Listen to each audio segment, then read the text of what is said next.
ஏன்னா பன்னீர் பப்ஸ்ல பீட்ரூட் போட்டு வச்சிருக்கீங்க? என்ன கதைன்னு சொல்றேன் கேளுங்க. வணக்கம் நண்பா நண்பீஸ். காலையில எழுந்ததும் வேலை சொல்றாங்க, போய் பால் பாக்கெட் வாங்கிட்டு வான்னு. அதாவது வெயிட் பண்ணியிருக்காங்க. நான் எப்படி எழுந்துச்சு காஃபி கேட்பேன், அப்படியே என்ன வச்சு பால் பாக்கெட் வாங்க வச்சுட்டு குடும்பமாக உட்காந்து குடிச்சலான்னு ஒரு பிளானை போட்டிருக்காங்க. சரி என்ன பண்ணுறது, நமக்கும் காஃபி தேவை. வாங்கிட்டு வந்துட்டு கிளாஸ்க்கு ட்ரெஸ் எல்லாம் ஏர்ன் பண்ணிவிட்டு பிரேக்ஃபாஸ்ட்டை ஃபாஸ்ட்டாக சாப்பிட்டு ரெடி ஆகிட்டேன். அப்படியே கேஷுவலாக வீடியோ எடுக்கலான்னு சொல்லி பார்த்தா கை அடிச்சுக்கிட்டேன். அப்படியே ஷாக் அடிச்ச மாதிரி ஆயிடுச்சு. சரின்னு கிளம்பிட்டேன். எல்லாம் ஹெல்மெட் போட்டு வண்டியை ஓட்டுங்க, இல்லைன்னா அல்பாய்ஸில் போயிடுவீங்க. அப்புறம் நானும் ரீச் ஆகிட்டேன். மாசா ரோபோட் மாதிரி ஏதாச்சும் ஒன்று பண்ணலான்னு சொல்லி என்னென்னமோ பண்ணிகிட்டு இருந்தேன். வழக்கம் போல் இந்த ஹெல்மெட்டை போட்டால் என்ன பிரச்சனை நமக்கு வரும்? முடி பிரச்சனை. அதையும் அப்படியே ஏதோ சரி பண்ணிட்டு மேலே போயிட்டேன்.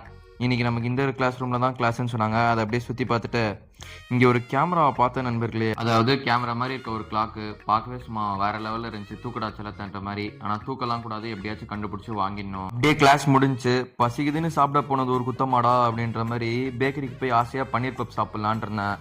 பார்த்தா பீட்ரூட் இருந்துச்சு. அப்பயே நான் யோசிச்சிருக்கணும், சரி பீட்ரூட் உடம்புக்கு நல்லது தானே சாப்பிட்லான்னு பார்த்தா கேவலமாக இருந்துச்சு. அப்படியே வீட்டுக்கு ரீச் ஆகிட்டேன். ரீச் ஆனதும் எங்கள் அண்ணியோட பிறந்த நாள் இன்னைக்கு, அதனால் இந்த கேக்கை வெட்டினாங்க. அப்புறம் நானும் இந்த கருப்பு கார்டு வெள்ளை கார்டு அந்த கேக்கை சாப்பிட்டுட்டு செமையான லஞ்சை சாப்பிட்டு தூங்கலான் இருந்தேன். பார்த்தா நம்ம கசின் பிசி செட்டப் பண்ணி வச்சிருந்தோம். அப்படி நானும் கொஞ்சம் நேரம் விளையாடிட்டு ஈவினிங் போல் ஃப்ரெண்ட்ஸ் கூப்பிட்டுருந்தாங்க போர்டாட சொன்னால் போர்டை மட்டும் ஆடணுன்ற மாதிரி போர்டு ஆடிட்டு இன்னைக்கான நாள் முடிச்சுக்கிறேன் நண்பர்களே. வரட்டா.